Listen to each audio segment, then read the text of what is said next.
It's been a while since I pulled out the old ink doodle journal, and I was itching to put pen to paper.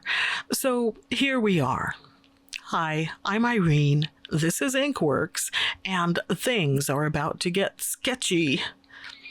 This fountain pen is a TWSBI VAC700R. There's a whole video showing the unboxing and first impressions from 3 years ago.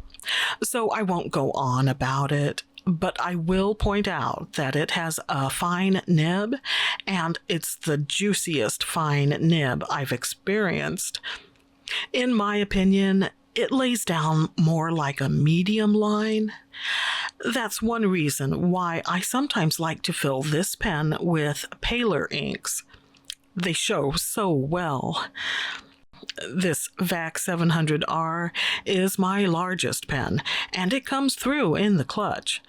You could say it's the hero pen of my collection. It's currently filled with From Cali by Colorverse, which is part of their USA series of inks. I believe the almost pastel-like purple was inspired by the California lilac. I've only been to California on a handful of occasions. The first few involved my employers at the time, some trade shows, and Disneyland. The last visit was just me, producer Mike, and Disneyland. That was maybe 8 years ago, before the Disney parks pricing got completely out of hand.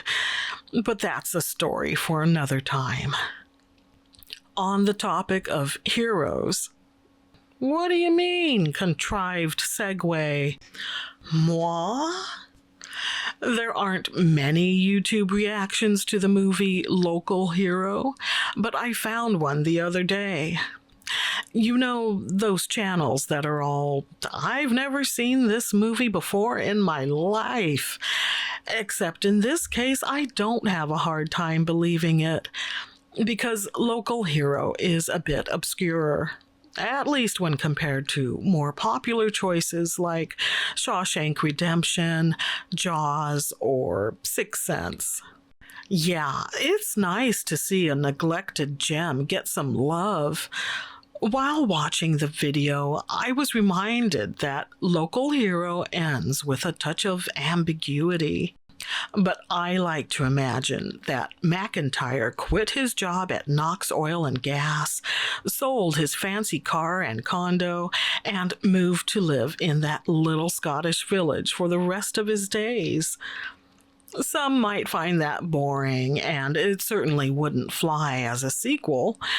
But I'd be happy seeing Mac comb the beach for seashells, eat casserole de la pan at the hotel, and get plastered at the occasional Cali. Are you kidding? At this point in life, that sounds freaking sweet. The first time I watched Local Hero was on VHS. It was part of my older brother's movie collection, and I rated his tapes, later DVDs, on a regular basis. His tastes were broad-ranging, which meant I got to watch lots of different genres and styles. And maybe that's why I kept putting off some of the more well-known classics. I get that young people probably haven't seen them, but my childhood involved black and white tube TV sets. I had opportunities. The few channels available often played old movies. So what's my excuse? But maybe it was a case of, I could watch this depressing-sounding Casablanca thing, or I could watch the Marx Brothers squeeze a bunch of passengers into their stateroom again.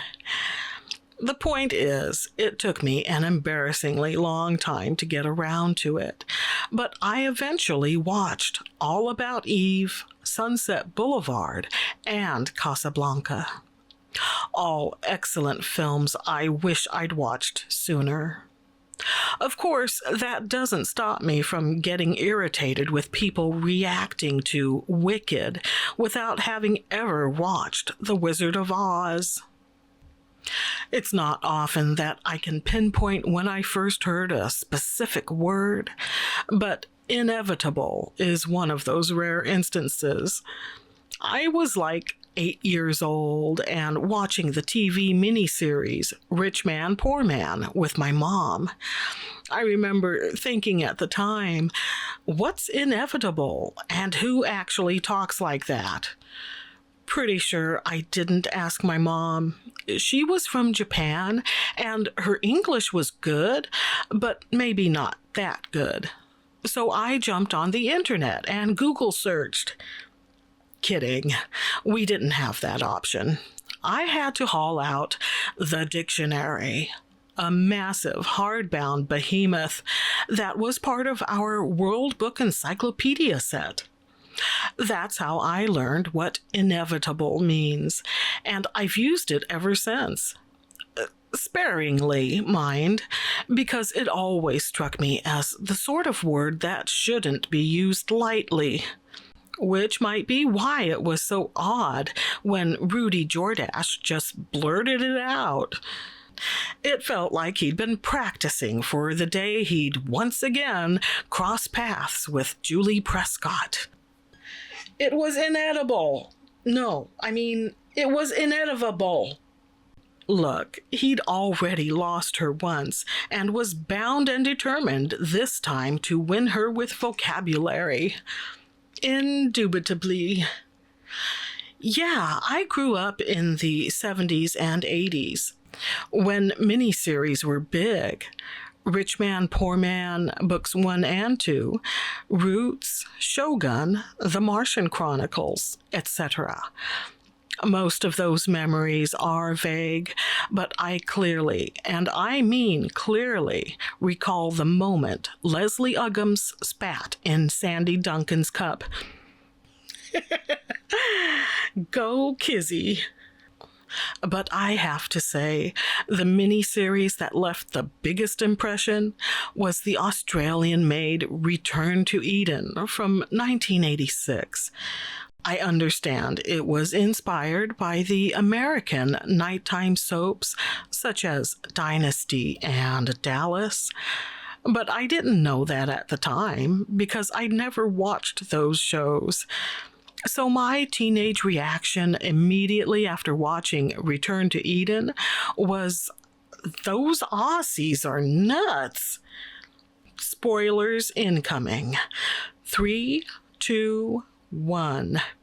Main character Stephanie's third husband has an affair with her best friend. They then conspire to kill Stephanie for her millions. Unfortunately for them, she survives the crocodile attack and undergoes multiple surgeries, which, incidentally, make her gorgeous. Stephanie, under a new identity, then becomes a 40-year-old supermodel, gets her murderous cheating ex-husband to fall in love with her, is instrumental in his death, allows her best friend to be arrested for murder, retakes possession of her beloved home, Eden, and hooks up with her unbelievably skilled plastic surgeon. Like I said, nuts. Also, brilliant.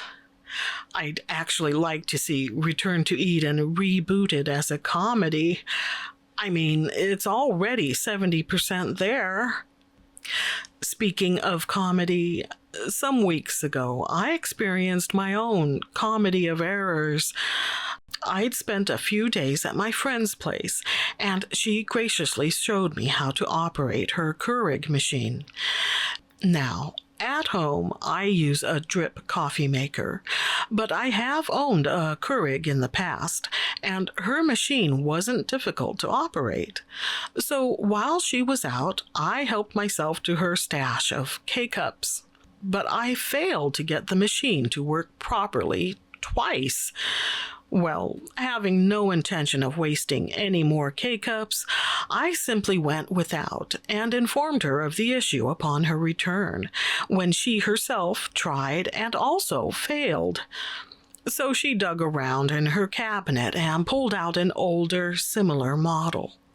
Well, as you can probably guess, there was an issue with the older machine, thus the newer one. But she tinkered with it for a few minutes and eventually got it to work. All so I could have my precious steaming brew.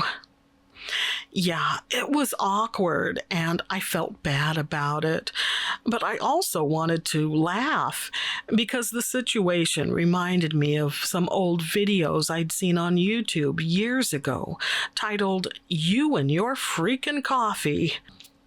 It was a series of humorous vignettes where the recurring main character's request for coffee leads to havoc for those around him. This is like the third time I've mentioned You and Your Freakin' Coffee on this channel, and now I sound like some sort of skeevy video pusher. Haven't got much to say about the doodle itself. There is no meaning there. I don't think anything was on my mind at the time. In other words, it's art for art's sake. That's a phrase, actually a philosophy, that's been around for at least a couple of 100 years. In fact, the MGM film studio uses the Latin translation Ars Gratia Artis as part of their logo. Art for Art's Sake is also a song by the band 10cc from 1976. The lyrics are quite cynical, and the tune is one of their funkier ones. Not a favorite of mine, but it periodically pops into my head to mess me up regardless. I'm happy to share this session. Yeah, it's been a good day. I got out of bed before noon, finished writing this voiceover, and prepared a meal so producer Mike and I could dine another day. Yes, I'm still in my nightgown and slippers, but you can't have everything. Besides, some folk would call that being efficient. Until next time, remember, doodles can happen or not happen, but broken coffee makers are inevitable. So keep a spare on hand. And stay artsy, my friends.